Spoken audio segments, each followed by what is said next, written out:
High School. Now this could be any time, could be day, could be night.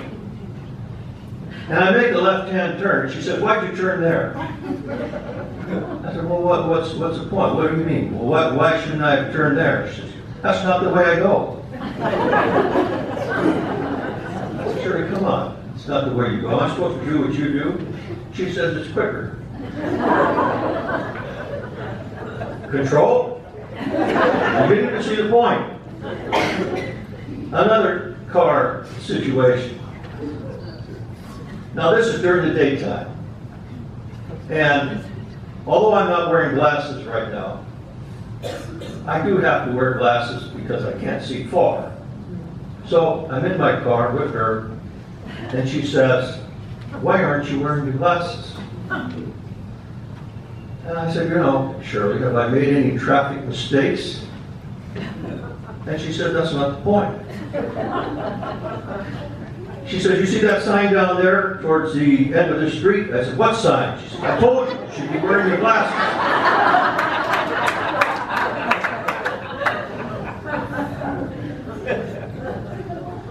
You know, that's the kind of stuff that I live with, you guys.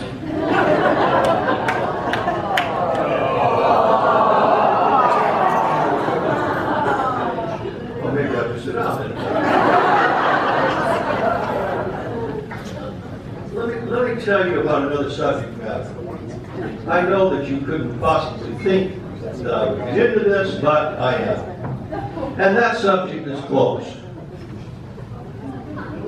Does Shirley love clothes? Well, I'll tell you what. We have a 3-tier house with a lot of closets, and she's got clothes in every damn closet.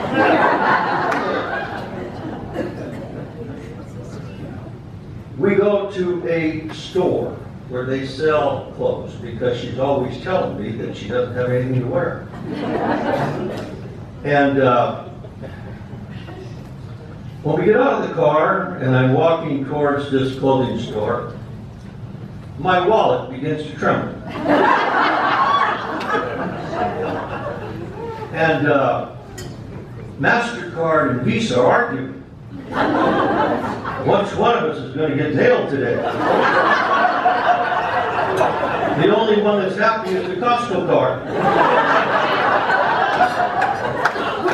And you know, one time by mistake, I pulled my black Costco card out and it turned white.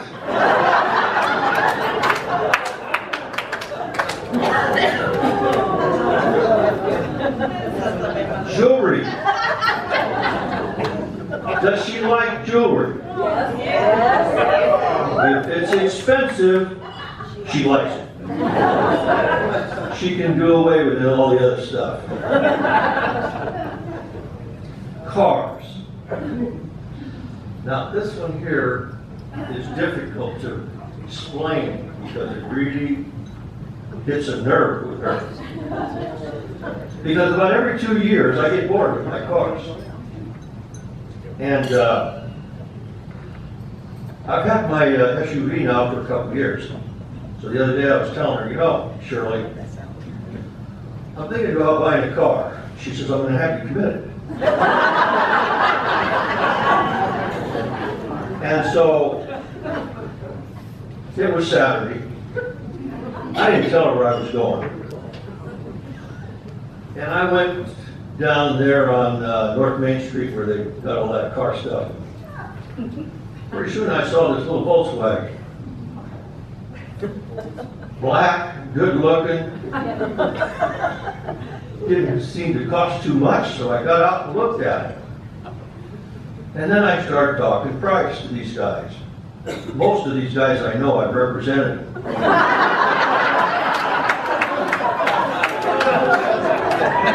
Or I've represented their wives. So it's taking me a lot of more time than I should, and she's been a bit suspicious. I knew that. So I told this guy, give her a call, tell her that that I'll be late because I'm tied up. So he does. Now when I get home, she said, where were you? I said, well, I ran into a client. They needed some advice, and she says, oh, really? Why did you call from Cardinale Motors?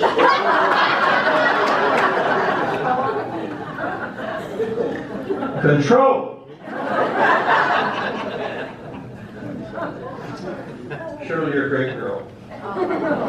Oh. But I'm not through with you.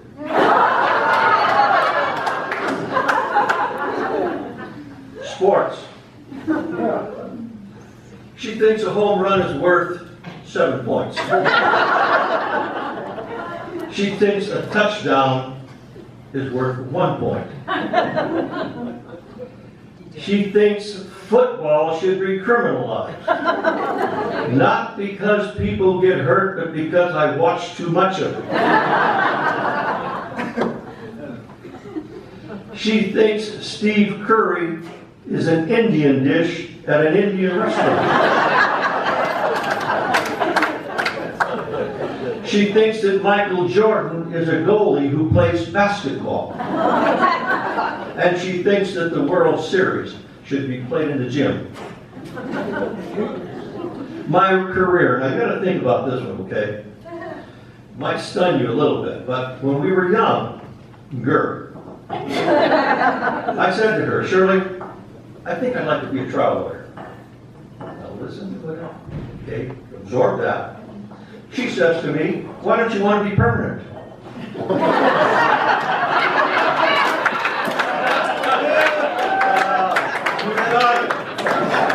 You know, I ran that by a couple people in my office.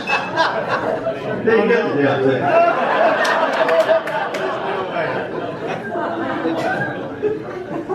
I said to her, Shirley, I mean I want to be a courtroom lawyer. And she said, why didn't you say that in the first place? Her hair. I wasn't going to mention hair until I heard somebody else mention hair. But now that the subject matter's come up, I might as well talk. When we were younger, and I was in law school, we were married at that time. Shirley used to get her hair done on Friday in the afternoon. And at that time, there was some kind of hairdo called the wave. You remember that? It sort of goes like that. Well, anyway, she comes home one day, and when she opens the door, coming to the house, she has to go in sideways because she can't fit.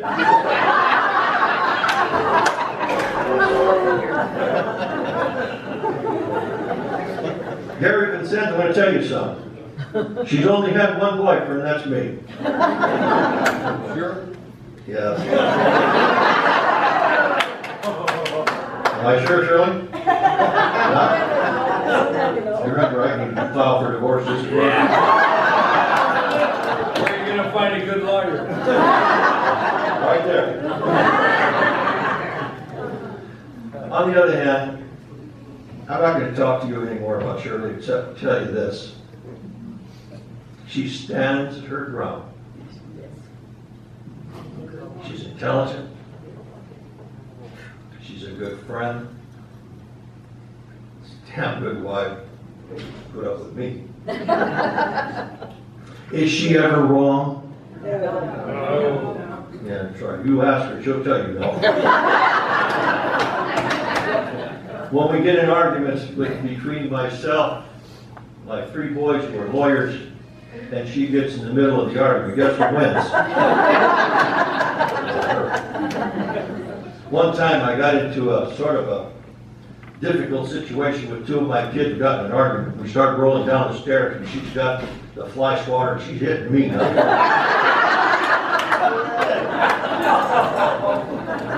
Love it. She's real, you guys and ladies. People admire Shirley because she's real. She sticks to her religious beliefs. She loves her family. She loves her friends.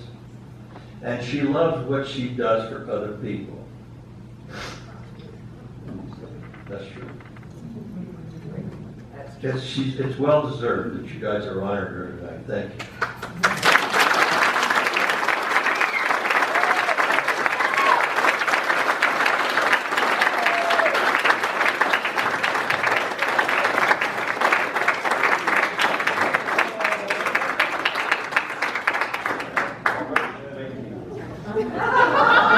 Do what you're told, Sam.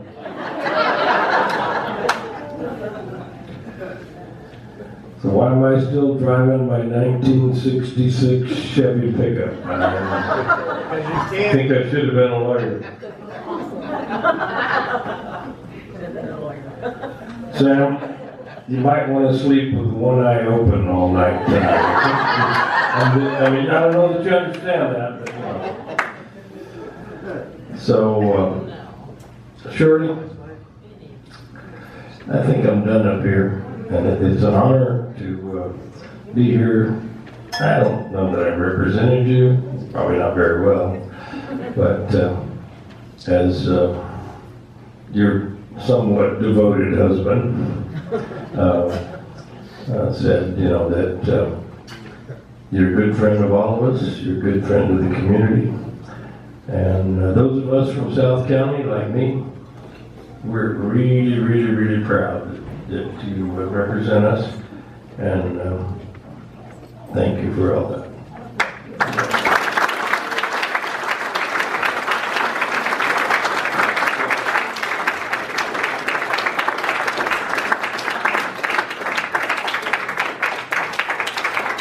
Paul's going to come up here and get you a 17 karat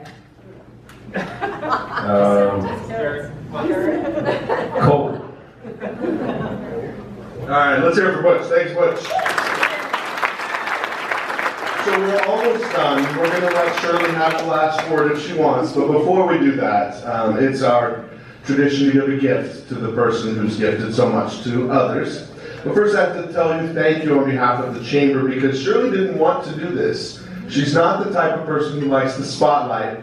We all know she doesn't want anybody touching her hair. That's probably the last time she'll ever wear a crown. But the person who asked her initially, Shirley said no. That person was Joanne Taylor Johnson. Did Joanne Taylor Johnson accept no? No. No, see, when Joanne Taylor Johnson bends your arm, one of two things is going to happen. Your arm's going to break, or you're going to do whatever she asked you to do to begin with. So Shirley's arms are not broken, but she's here, and we have Joanne to thank for that.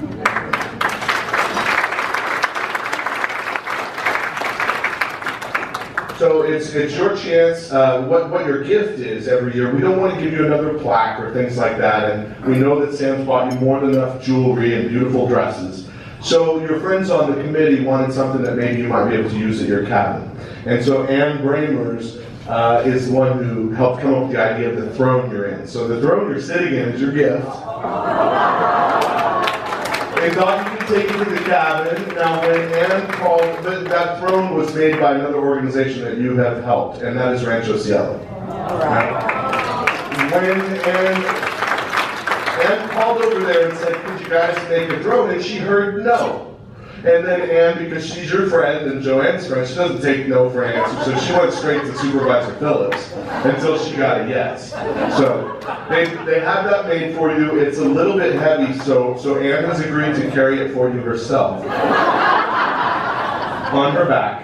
I heard Ann tell. Anyway, that's your gift. We hope you like it. And now it's your chance to say whatever you would like. You can speak from there, or you can come up here. Let's hear it.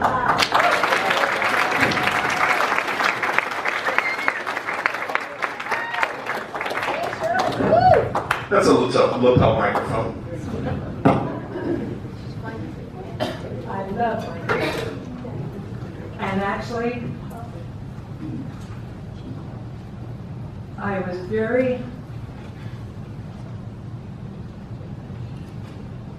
apprehensive. And the idea of the anticipation of this evening has been very difficult. However, it's been so much fun, and I've loved it. I really have.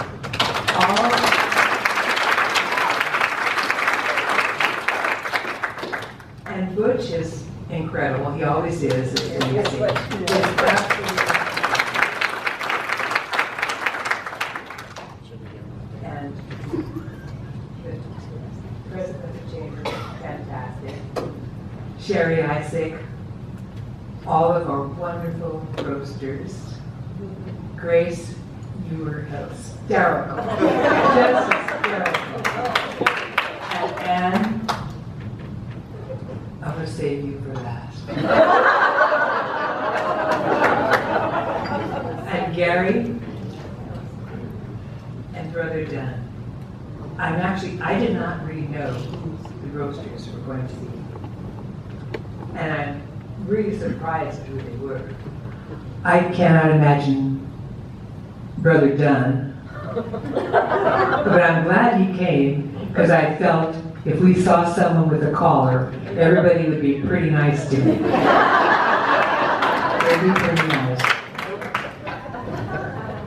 In all my wildest dreams, I would never have expected to be recognized with this so-called honor. But I must have been in a fog.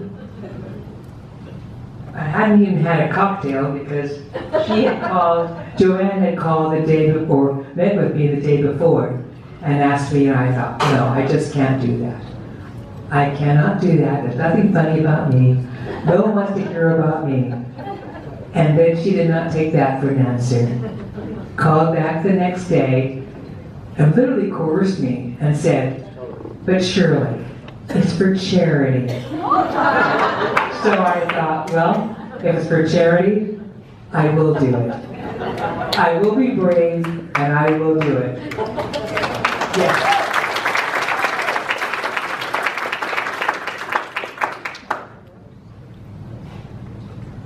The hardworking committee really was, I can't imagine how they did all of this without my knowing. And they kept everything so secret. I mean, you would think that this was classified material. The roasters, everybody here, I do love all of you.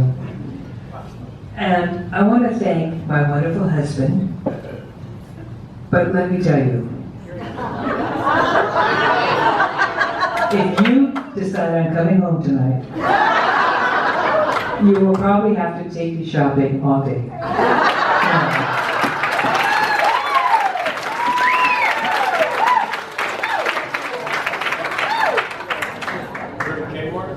And I'm delighted that two of my sons could be here tonight.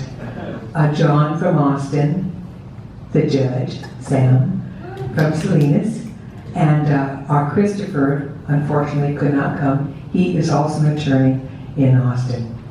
And Tina, Sam's wonderful wife, my niece, Debbie Spears, and my sister, Patricia. And also sitting here is Sam's law partner and my friend, Christian Scott, and his father, Judge Scott.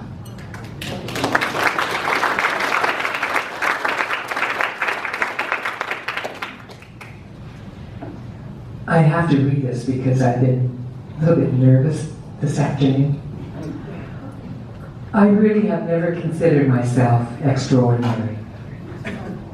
I have been blessed in my life, and giving back to the community by volunteering, for me, has been so gratifying and rewarding. I like to think in terms of, instead of love thy neighbor, to think in terms of, actually I was going to say, instead of thinking in terms of charity at home, I like to think in terms of love thy neighbor, because it is so much more satisfying and rewarding. If I'm being honored for my good works, and as I look out at this wonderful group, I see so many people who have always been so generous and given to so many causes that I have felt very passionate about. And I have all of you to thank. This county, this valley, is extremely generous. When asked to help or work on so many nonprofits that benefits from your generosity, you're always willing to do so. Such as this evening, with part of the monies going towards Alma High School,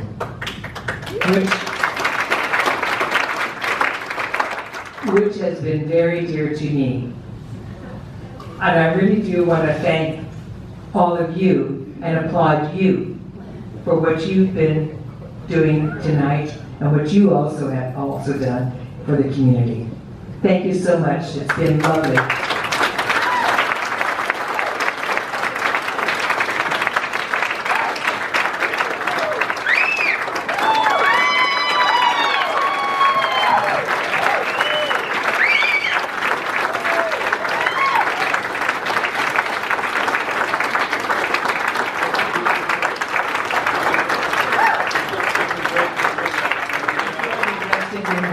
Thanks. Have a rest of a good weekend. And she had a lot of patience having that crown on her head all that time. It's a drama there. So as we wrap up, we want to say thank you again as the evening comes to a close to our Grand Champion sponsors. That was Taylor Farms, Man Packing, Selena Sell, Memorial Healthcare System. The other sponsors, all of the Circle of Friends, our beneficiary Palmer School. If you'd like to hang out longer and perhaps get an autograph by Joan Collins, you're welcome to hang out. The bar is open. And otherwise, we want to thank you all for coming.